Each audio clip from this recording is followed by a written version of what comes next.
This episode is produced by Pet Fox Studios. Pet Fox Studios is a recording studio in Morris, Minnesota. Visit petfoxstudios.com for more information. Ready. I'm ready. I'm ready too. You good to go? Welcome, everyone, to the Roasted Christian Podcast. I'm Bobby. And I'm John. Here at the Roasted Christian, we like our ideas the way we like our coffee. Roasted.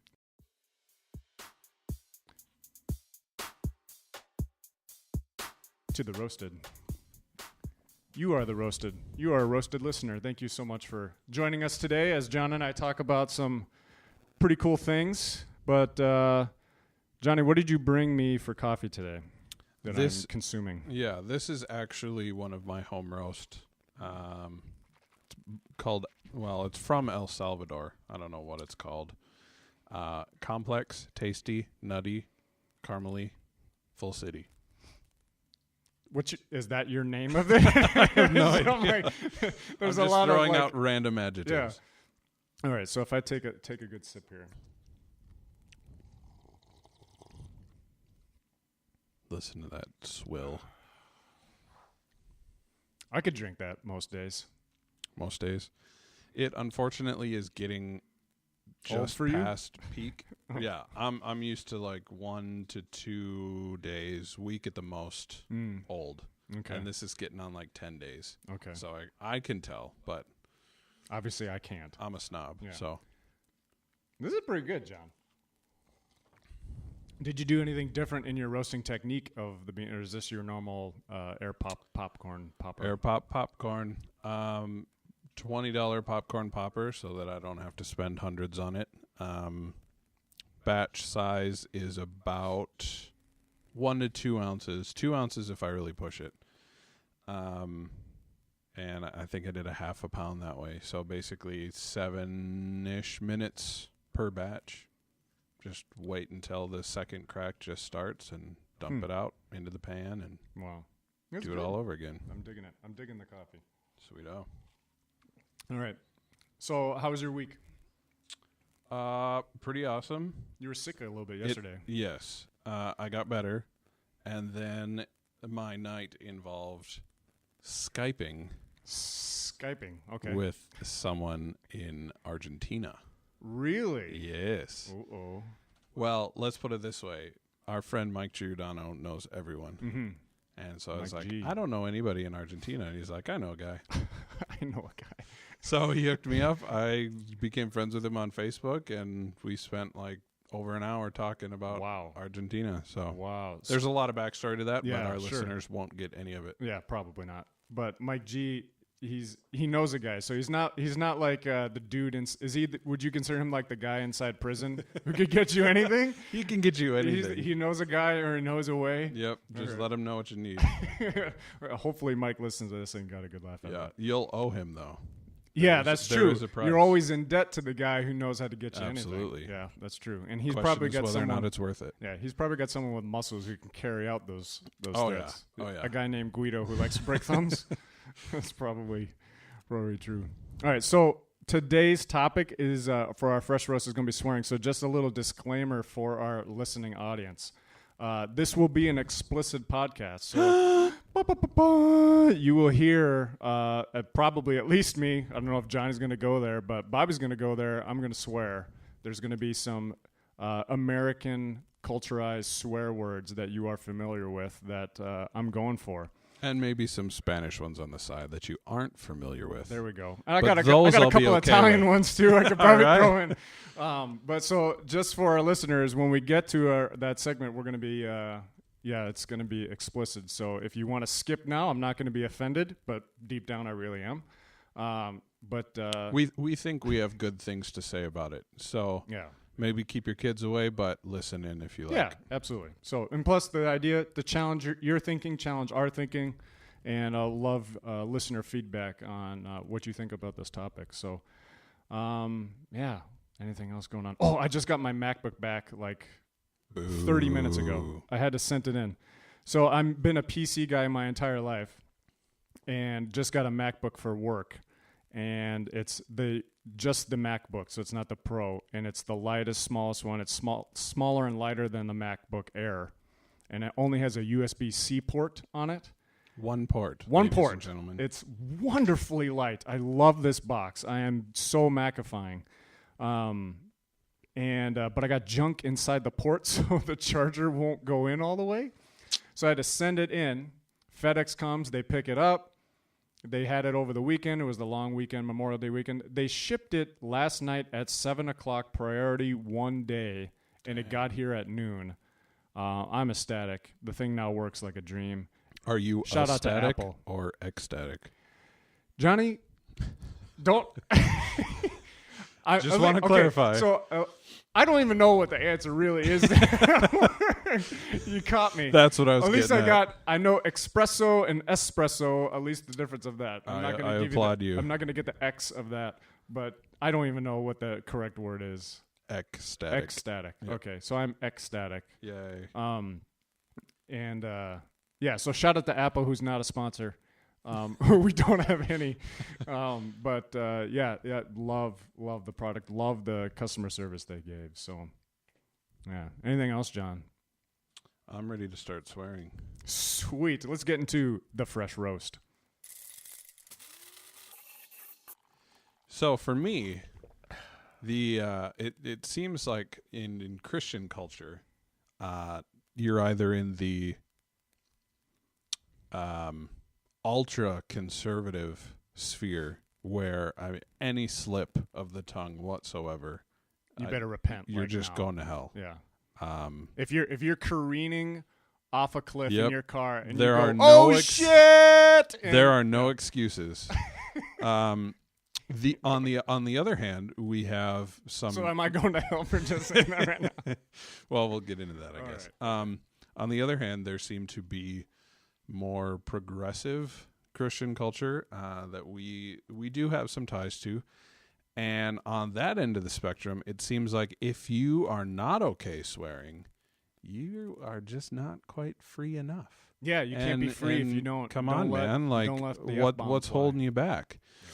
So this is a topic that, like, my wife and I have talked about when I went to Spain, and we talked about different languages and how different languages swear. This is something I talked about over there, and the first point I kind of want to talk about is, why is profanity so offensive to people? Yeah, I don't get that. You can have secret sins up the wazoo, and we'll deal with them. We'll take you to counseling, whatever. But if you have a potty mouth, Yeah. dude. So I grew up in a house that swore. So my mother's Italian. My dad's not, but he'd let the expletives fly, especially like when we're working out in the garage and something jammed his fingers or something like that. There'd be a naughty word coming out here and there. It was kind of just part of the culture. I mean, I actually have a video of me as I think like a maybe like 3 or 4 year old. Okay. And you know those like blow up dolls that would rock back and forth, would stand on the ground all by themselves. So it'd be me and be like 3 or 4 feet high. It was like a clown. You blow it up, Yep. and it had a weighted bottom, and you could kick it, and it dropped. So it's at like, I think my sister's birthday party or my birthday party or something, and my whole family's around me, and I'm just drop kicking this thing. And at one point I drop kick it like really good. I'm in the air completely. I land on my side, and I go, "Oh shit!" As like a 3-year-old. No one says anything. Right? There's no correction. There's no like. Like no gasping, no nothing. So that's kind of like how it was just a normal part of nomenclature. So it's always, well, I'll say this. It's kind of been, I don't know, is a struggle a right word? I've tried to not swear as much, definitely. Yeah. Because there are better words to pick. And I think I'm getting into the point in life of that there is a strategic time to swear and a non-strategic time to swear. Sure. So what? Okay, so I totally got off of whatever your original question was. What was your actual question? I was saying, why is profanity so offensive? Why is it so offensive? And to me, that speaks maybe a little bit to the fact that there may be you could make the argument that it's culture.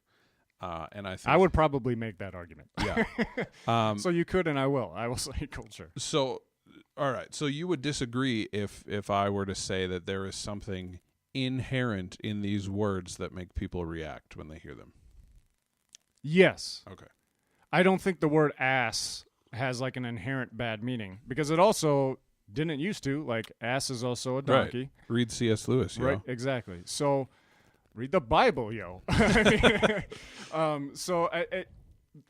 To me, inherently, the words do not have the emotional weight that our culture seems to put on them. They just don't inherently have that. Especially since you can use the word in so many dynamic ways. So, like, let's take the beautiful word of fuck. So exquisite. It's so like you can use it to a person negatively, right? Like fuck you, man. Like Yep. you can do that and it conveys something to them like this, just you're up in the ante of how much you want to try to, make someone feel bad.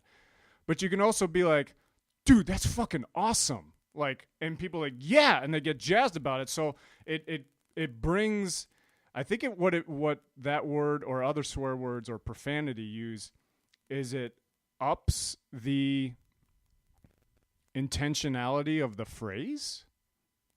Okay. So like, let's say for example, if you give me a bad piece of news, right? And I go, my reaction is, "Oh shit, dude, I'm sorry." Like you can tell in my voice that, man, he's really sorry. But if I go, "Oh god, dang it," like that's so bad, dude. Oh, jeez. Like all pooper scooper.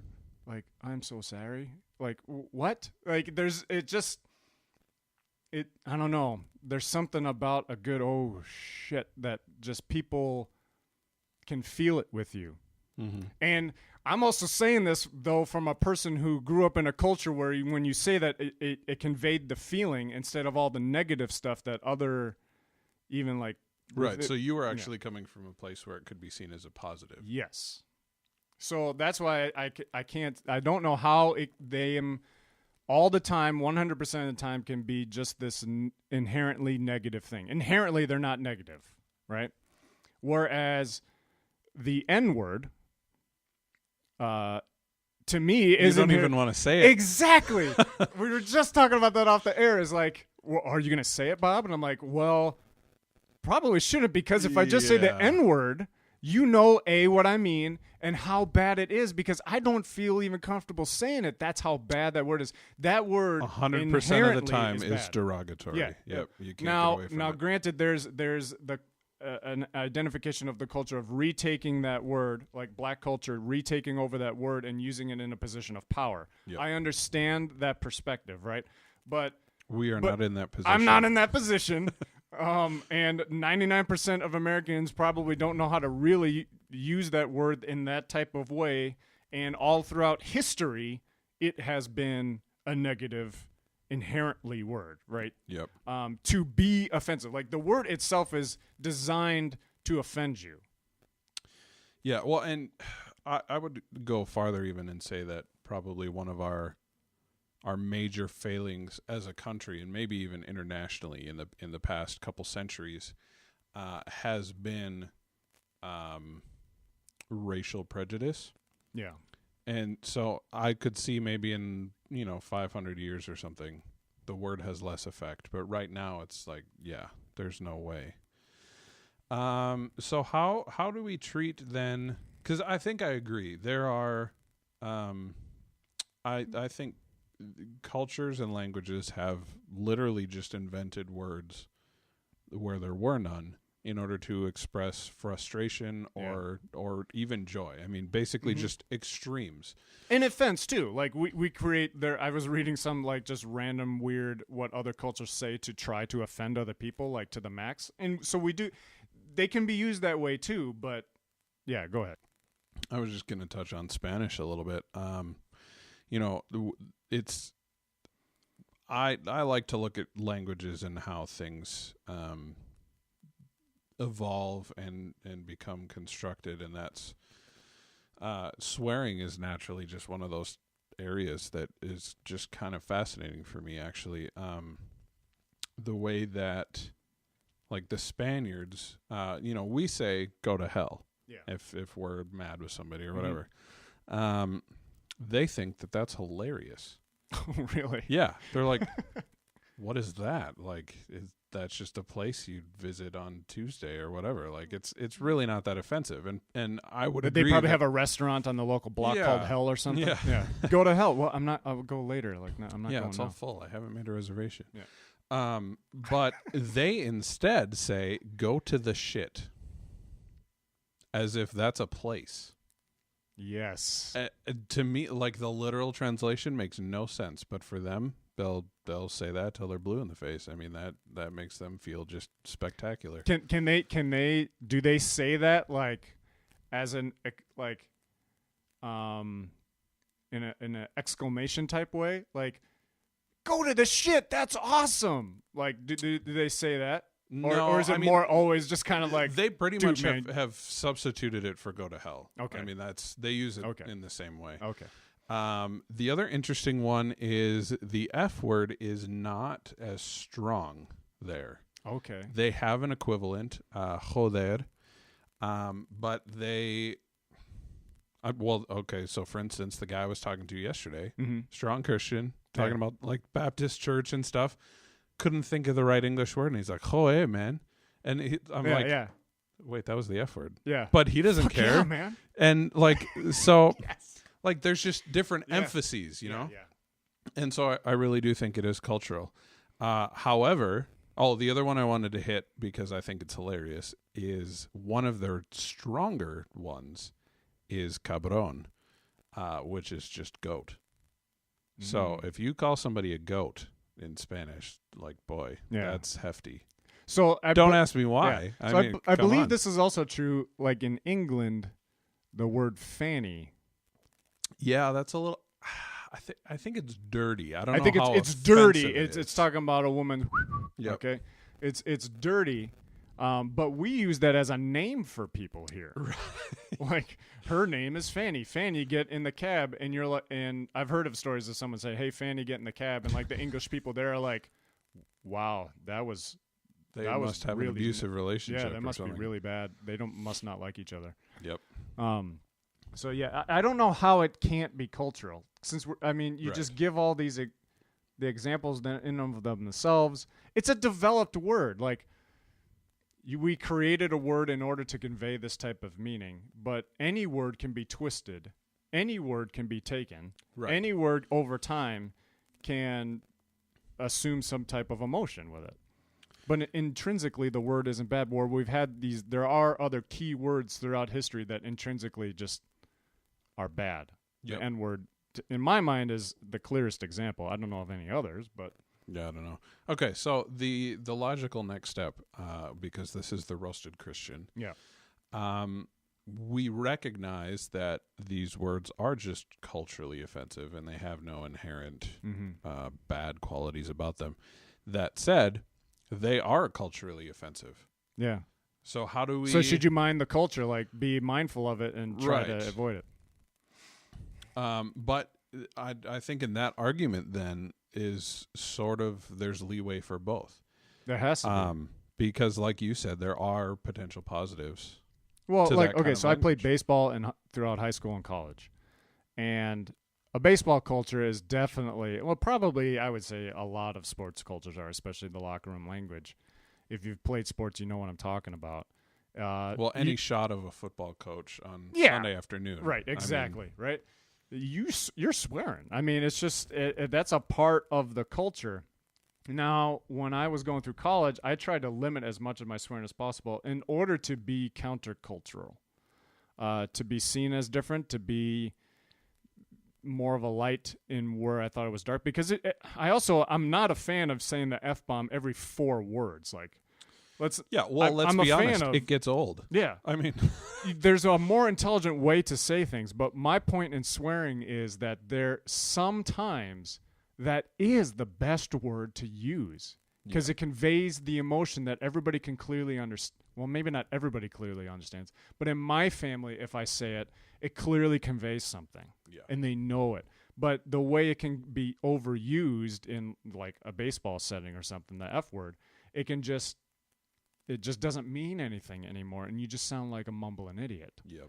So, I can resonate with that. I mean, my growing up, we did not swear at all. Yeah. I mean, I think Dad would let out God every so often, and I was like, "What? You blasphemer! What just happened?" So, coming from that background to then sort of revert to, because I can, language seems artificial to me. Yeah. But at the same time, your argument, I think, makes a lot of sense in that my heart is often to communicate to people the best way that I can. Yeah. And that might include, well, that definitely includes mastery of language. And a necessary part of that may be profanity. Maybe profanity, sure. I mean, and John himself, if you know him, you don't know him, a very intelligent, very word guy. He's written a book and wants to write more, and it's just like that's outside of my realm of. So I'll start with this. My vocabulary selection is a lot less than his is. But I would encourage you to dive in to expand my vocabulary further. To include fuck, shit, ass, and damn sometimes. So with my book, I did not want to write in explicitly. Man, I shouldn't even say that, but that's the word I want to use, is explicitly Christian book. Sure. And as we talk about this, I realize that to me that title inherently means no swearing. No swearing. Yeah. But I don't think that applies. Yeah. And I have tossed around, what's my audience and whether to include stuff, because I do want a level of authenticity in whatever I'm trying to convey. Yeah. Which, I mean, a whole other can of worms is what is acceptable in art to make good art. Sure. And you see movies and books and stuff with profanity, if that's coming from a Christian source, it's like, well, who is that glorifying or whatever. Yeah. But like I said, that's a can of worms. So, okay. So we're also getting like, can a Christian swear? Can a pastor swear? Can you swear in a sermon? Like, so kind of questions like that.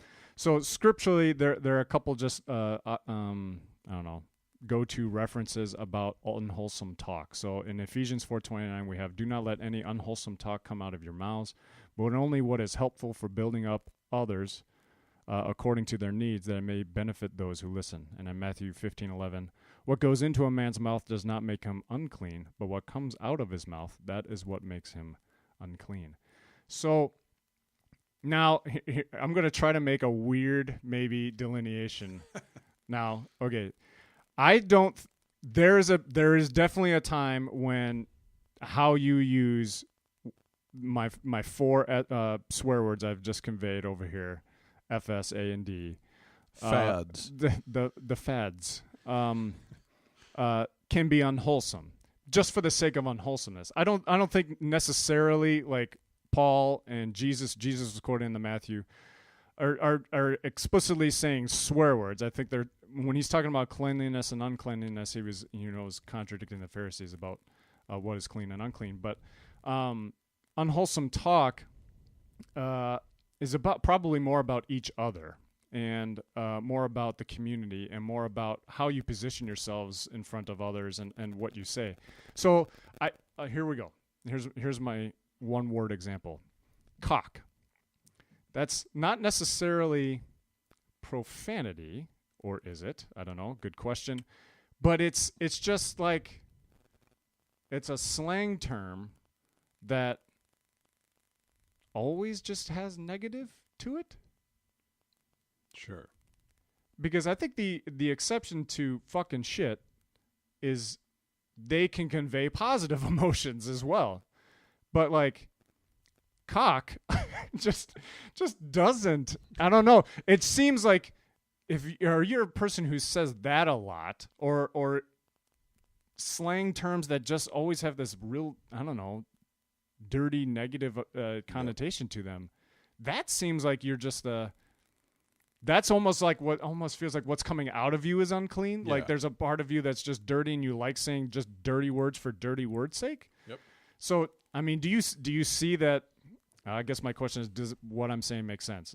Does like cock and pussy and those type of words just have this dirtiness to them that just never, I don't know, is ever even necessary ever?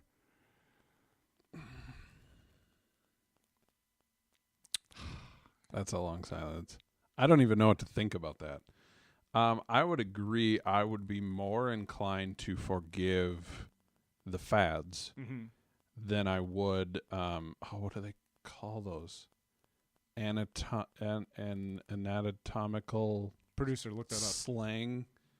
There is actually like in the Are parents. you just Facebooking right now? In the in the you look at the parents guide on IMDb and they have those Oh, how often they use that's these? a category Yeah. is like the scatological, that's what it is, scatological terms. Okay. That could be our word of the week actually. It is basically all of the nasty slang for your privates. It's like Yeah. Okay. so Sure, yeah. that they do distinguish that. That's a separate category, and I would agree that to me is a different kind of It deal just feels from different. the fads. Yeah. And yeah, I would agree with the interpretation of the scriptures. I think if you're going to take out profanity in certain cases, then you also need to address how you slander people. Yeah. Paul was pretty good at slandering some people. Yeah. So I found this site called Mark of the Red Pen .wordpress. I just Googled it just now. Okay. And this article is about curse words in the Bible. Okay. And his argument is that there were vulgar, profane phrases that have been literally translated into the English so that we avoid kind of the profane slang. So his example was Saul called David Saul called his son Jonathan the son of a perverse, rebellious woman, which is literally translated accurately, but is actually a colloquialism, which if you were to take the spirit of the word, he called him a stupid son of a bitch. Yeah. I mean, that's in the Bible. Yeah. You know? I didn't even cover bitch in here. Yeah. So, and I guess I do take issue maybe more with that one. Yeah. Than the fads, but because I mean, well, it is. I mean, it's it has its other connotation like ass does, other meaning like ass does, but no one ever used like I don't know. There's just something about bitch too. Yep. So here's a New Testament example, Luke 13. I'm guessing this is the King James. This is Jesus talking. He said, "Go ye and tell that fox, behold, I cast out devils, and I do cures today and tomorrow, and the third day I shall be perfected." Okay, so kind of what we were talking about in the Spanish.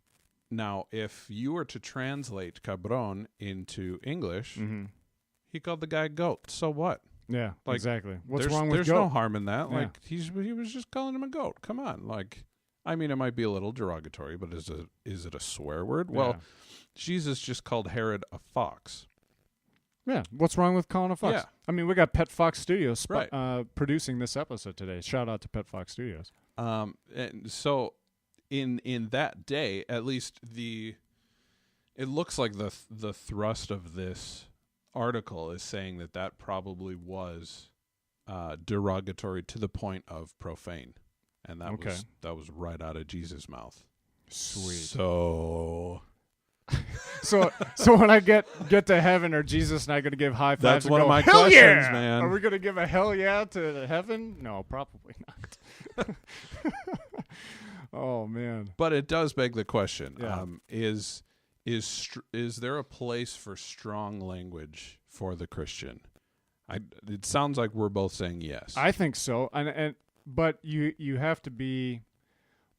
It does make sense. It doesn't mean like throw your mind out the window either, just because you want to say something. Right. It makes sense to know your audience. Yep. It makes sense to be kind and considerate of people who are listening. Like, I'm probably not going to swear in front of my great aunt because I just don't want her ears to just feel shuddered. Like, oh, like why do I want? I don't want her to experience that emotion. And you're no longer communicating what you wanted to. Exactly. But with my mother, I can absolutely do that because she knows that word. She knows what it means. She knows what I'm trying to convey, and it's natural in the environment in which we're communicating or wherever we're at. With my great aunt Marguerite, and that ain't happening. Like it just doesn't. It doesn't make sense, and it would be lazy on my part. Or inconsiderate. It would actually be inconsiderate of me thinking about the people who I'm talking to. So, which I would argue is more important than sometimes we give it credit. Yeah, you should have a filter. Yep. Right. I mean, I'm not saying get rid of your filter so that way you can say whatever you want. There's a time and a place. I've talked about this at youth group. Actually, I asked them if there's any person who is going to accidentally swear maybe in a sermon who is a class, and they're all like, oh, it's you. And I'm like, yeah, it's probably going to be me. I'm probably going to be the first in history to swear now, unless Pat hears this and he's just going to do it just for record's sake. Got to set the precedent. Yeah, so he could have the record. Pat's our senior pastor at Morris Community Church. And so my father, his dad, it will, it's. I got a feeling it's just gonna happen because I could literally part of it, when I drop something. Sometimes I just go, "Oh shit," and I got a feeling that's what's probably gonna happen. Is I'm gonna drop my notes, fall off, my iPad goes or something, and that comes out. So I pre-apologize to those who have stayed on listening, who are part of our church, that at some time in the future I'm gonna swear. It's gonna be inevitable, but. Yeah, I think that's. I don't know how much more we can cover. I mean, there's. I think it's important to delineate just swearing from taking the Lord's name in vain. Yeah. I think that is explicitly done to kind of address the idea of just intentionality with our language. Yeah. Which we could maybe. Okay, so being intentional with our language does not automatically exclude profanity. Like we've been talking about, there is a time and a place. Absolutely.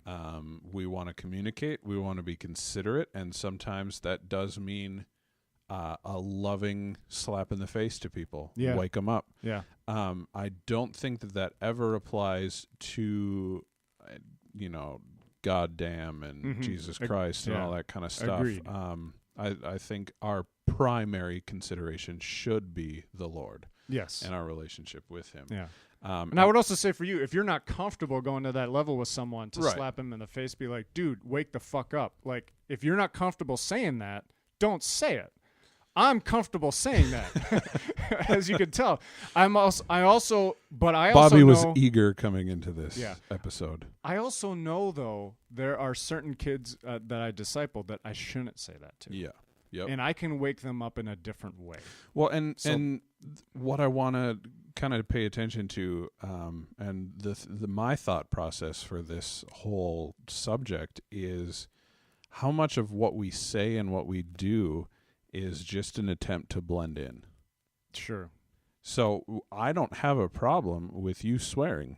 If it actually makes me stand out in the culture. Well, yeah, and probably negatively. And we do live in the Midwest, where it's not like everybody has a clean mouth, but significantly more than probably the coast. Oh, yeah.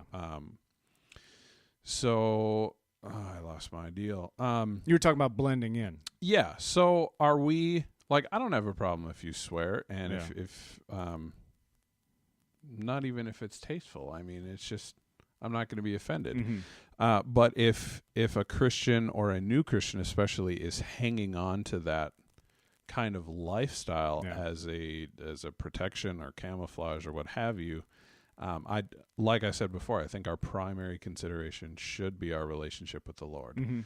And, James talks about your conscience. Yep. If that ever comes up and you're ignoring it, I mean, that's sin, Yeah. plain and simple.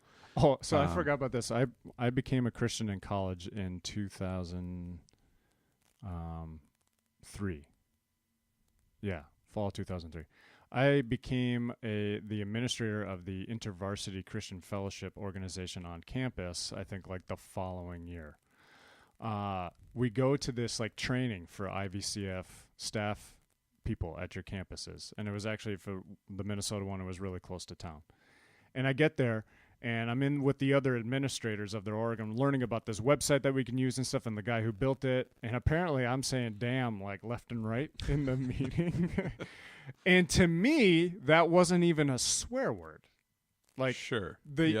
My whole culture growing up, that's not even one of the bad ones, right? Yep. That's a part of saying things that you want to, I don't know. So the guy like takes me aside afterwards and he's like, "Hey Bob, I got to talk to you about something." You're yeah, well, what's up, man? He's like, "I just want to let you know, you were swearing quite a bit in there." I go, "Oh my gosh. What did I say?" Because I also know, like, I will accidentally say shit and not even realize I say it. So I'm like, "Oh my gosh, what did I say?" And he's like, "Well, you said damn like 3 times." I said, "What?" And he's like, "Come again?" Yeah, he's like, and he felt bad saying the word to me. He was just like, it made almost like a little bit made him feel a little bit dirty just revealing this to me. But I give the guy tons of props for calling me out right there, because in that setting, like, that's going to just mess people up sometimes. Like, right. What is this dude just going off over here? It wasn't appropriate. It wasn't right. So he called me out, and I'm like, "Oh, I'm sorry. I didn't even know that was a swear word." And he looked at me like, "You are the dumbest administrator I think I've probably ever met." I'm like, "Yeah, well, I get whatever." So, yeah, I think I don't know how much more we can cover. Yeah, that pretty much is the extent of our views on the subject. I would love other people's comments and feedback. So get to Facebook, get to Twitter, whatever you have, your social media of choice to reply to us about swearing. Talk to us in person if you know us. Love to get some feedback on this. Again, I'm not saying I'm a rocket scientist, but if you come at me with all swearing is bad, I'm probably going to roast you a little bit. So, yeah, boy, that's what I'm talking about. Yeah, that's the fresh roast. All right, so now we got our word of the week. Hopefully you can use this in conversation and appear ultra snobbish. Okay, I haven't heard. So the word of the week segment is John's going to bring a word. He hasn't told me this word yet. I probably don't know it. Like I've already said, my vocabulary is a little bit smaller than the average bear. My attempt is going to be to roast this word and why I think it's stupid. And to be honest, I kind of picked this word because it's roastable. At least it sounds a little... You giving me a softball? It sounds a little funny, right? So the word is sabulous.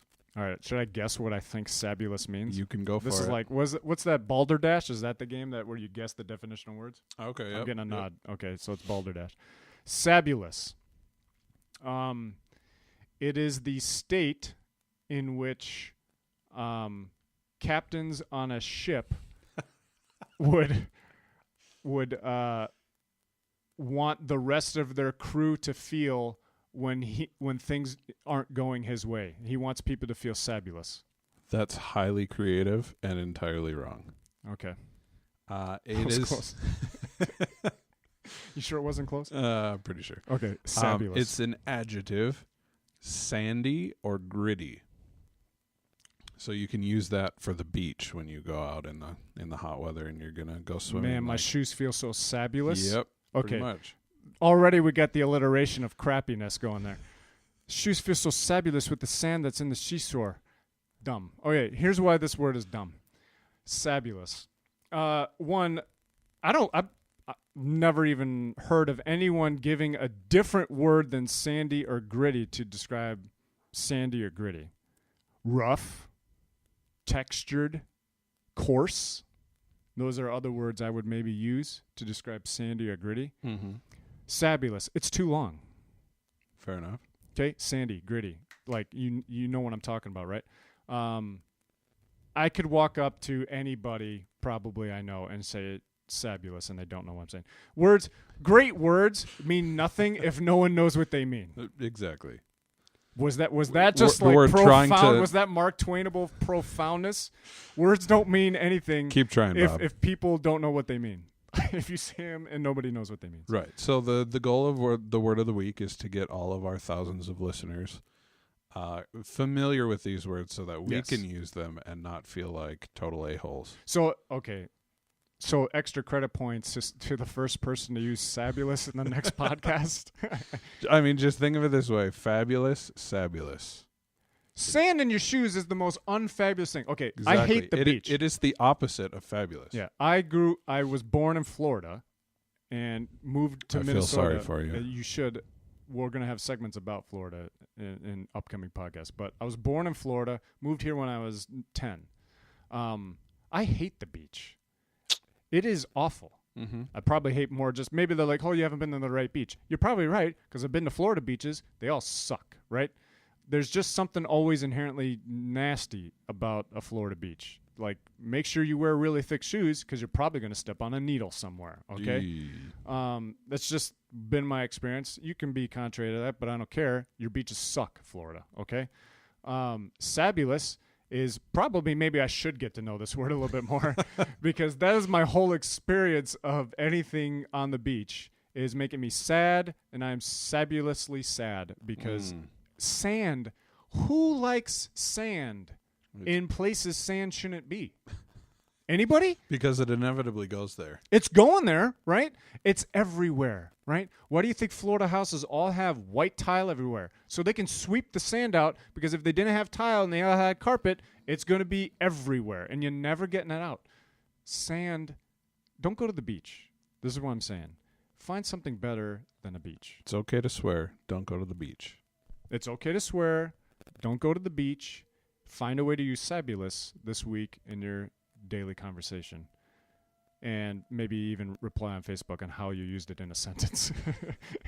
Props to you if you do. And we'll give you a like or you or might an emotion. automatically get a snob card thrown in your face, but it might be worth it. But it could be worth it. It could be worth the haha emoji face that we could like on your post. So, all right. This has been the Roasted Christian. I'm John. I'm Bobby. Thanks for joining us.